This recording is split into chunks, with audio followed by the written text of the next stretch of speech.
Hi guys, my name is Carly and welcome to FaithPoint Online. I'm so excited that you guys are here tonight. I love this time of coming together and worshiping and the music and hearing everything everybody has to say. So I am thrilled that you guys are here. I kind of want to tell you guys a little bit about this kind of crazy journey my life has been on in the past month or so. But before we get into that, I think that there's something you guys should know to kind of better understand the story. And that is that I am probably the most indecisive person I know. Big decisions, small decisions. I'm a terrible decision maker, and it's just not something I enjoy, is being the person that has to make a decision. I think the thing that best illustrates this is if you ask my boyfriend or any of my friends, I am the worst person when it comes to picking a restaurant to go out to eat to. It's not uncommon for you to hear me say, I don't care where we go, I'll let you pick, I really don't care. That only works for a while, and then people actually really want you to start making decisions. So then I've often wondered what it would be like to have like a skywriter on retainer and just like call it out when I need to make a decision, and they'll be like, Carly, get the nuggets from Chick-fil-A. It'll be better than Panera. And I'll be like, okay, I'm going to Chick-fil-A. But the world doesn't work like that either. So I find myself having to make the decisions a lot, and I really just do not like it. It's something that is really a painful process for me, and I'm not too sure why, but I just do not enjoy being the one having to make decisions. So if you can kind of see how I'm not good at small decisions like that, I'm sure you can imagine what it's like for me when I have to make a bigger decision that's going to maybe affect more than just my evening.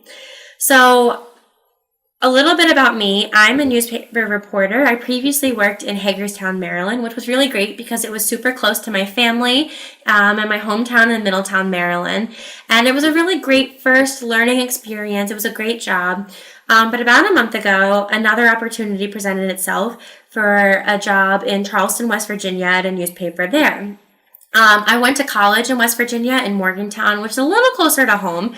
But so there's that kind of West Virginia connection there. And so I was reading the job posting, and the first thing I thought was, wow, that's 5 hours away. That's really far. And then the other thing I thought was, it's a little bit different than anything I was really used to before. It was in a different section of the paper. It was a different kind of day-to-day workflow. And it was also a little bit different financially for me.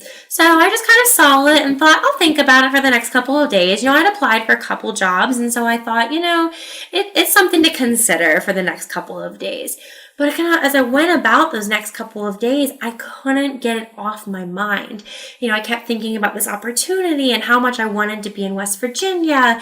And it's just something that I really, really could not. It came up all the time. I couldn't really let it go. People would say things in conversations that would remind me of it. And it's just something that I really focused on for a while. So I kind of started thinking, well, maybe I'll just apply. Like I said, I'd applied for a couple other jobs. So what's the worst that's going to happen? Well, the very next day, I got a request for an interview, and then shortly after my interview, I had an offer for the job. And then my indecisiveness, panic, and worry, kind of all craziness kind of started, and I really started freaking out. I was trying to kind of figure out what my plan was. What am I doing? What am I called to do? Except I really kind of started just thinking it for myself. How do I see this working out? Trying to figure out my life is really what I called it. And that was really kind of rough for me. I spent quite a bit of time kind of in a not so great place because I was trying to do it alone. I was trying to, really kind of figure all this out and weigh all these things. And it was really kind of eating at me because I didn't know what to do. Because on one hand, it was a great opportunity, but on the other hand, there's all these factors that kind of made me nervous at being far away and the uncertainties. And it really, I was kind of in a bad place with that. It was something I cried about a lot, something that I really weighed really heavy on me. So then I thought, well, somebody else will tell me what to do. Other people pick the restaurants. They'll tell me what to do with this. So I started going to my friends, my family, my mom and dad, my sister, asking all of them, what should I do? What would you do if you were in my shoes? And really what I was hoping to get out of that was a yes, do it, Carly, or a no, it's not a good idea. And Nobody would tell me, as you probably can imagine. Nobody's going to make that decision for me. And there's no skywriter in the situation to tell me what to do. There's no crystal ball where I can see my life if I say yes, see my life if I say no. There's really no, I was looking for lightning, fireworks, something to tell me yes, or something to say this isn't a good idea. And then I realized that, I was turning to all these things, but I wasn't turning to God. And I wish I could sit here and tell you that's a decision I came to on my own, but it's not. I had turned to a friend, and he had kind of, instead of telling me that yes or no that I was looking for, he reminded me of the story of Peter. And I'm sure many of you know the story of, Jesus is out on the water, walking on water, and the disciples are in the boat, and there's a really bad storm going on out around them. And Jesus calls to Peter and tells him to come out into the water with him. And Peter gets out of the boat and he starts walking on the water. But then he sees, and he takes a look around, and he sees the big waves, and he sees all of the things happening around him, and he starts to freak out, and he's afraid. And as soon as that fear sets in and he loses sight of Jesus, he starts to sink. And I think that's the part of that story that everybody focuses on. But really what spoke to me in that was that Peter's the only one that got out of the freaking boat. He's the only one that took that leap of faith and walked on the water. He got out to follow what God was telling him to do.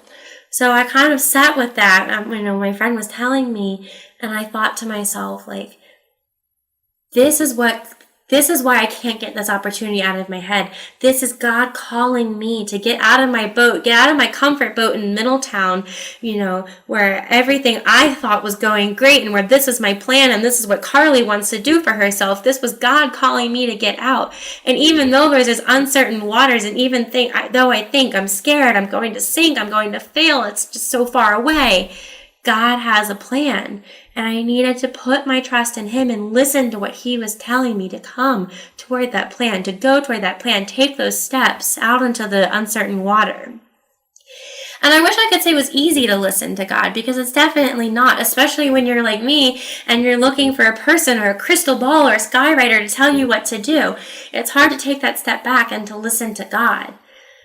But I knew that I was not in a good place. I knew that I was unhappy. I knew that this stress of trying to figure out my life on my own and kind of figure out what my plan was for me wasn't working. I wasn't happy. I wasn't listening to God, because God has a bigger plan than what I can even imagine.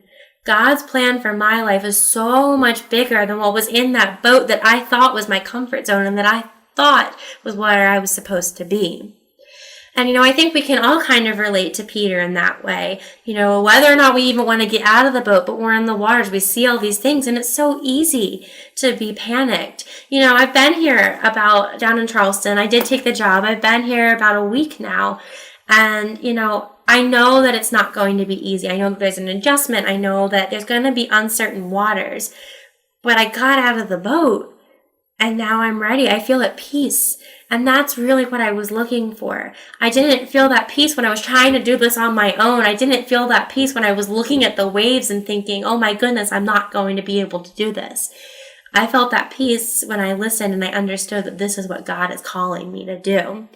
So my challenge to you all is, I don't know what God is calling. I don't know what's outside your boat. I don't know what God is calling to you outside of your boat. It might be a new job like me. It might be moving like me. Or it might be something like talking to a new person, trying something new.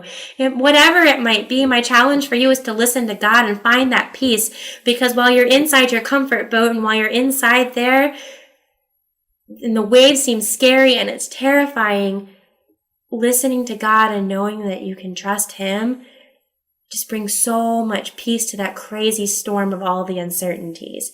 So my challenge to you is to listen to what God is calling you outside of that boat when you're making decisions, because it's so much easier to make that decision in a peaceful way, knowing that this is God's plan for you. I don't know what's in store for me down here in Charleston, West Virginia. I don't know. But what I do know is that God is putting people in my life, and that God is putting things in my life and this new opportunity in my life so that I can feel whatever his plan is for me. Will you pray with me? Gracious and loving God, I thank you so much for your guidance and your wisdom. I thank you for all that you do for us. And I know, God, that you know our plans for our lives. You know our every move before we even do it. God, I just ask that you help us listen to you. I ask that you help us find your will and listen to what you want for our lives. I ask that you help settle those storms and those uncertainties and help us hear your voice amid all of that. In Jesus' name I pray. Amen.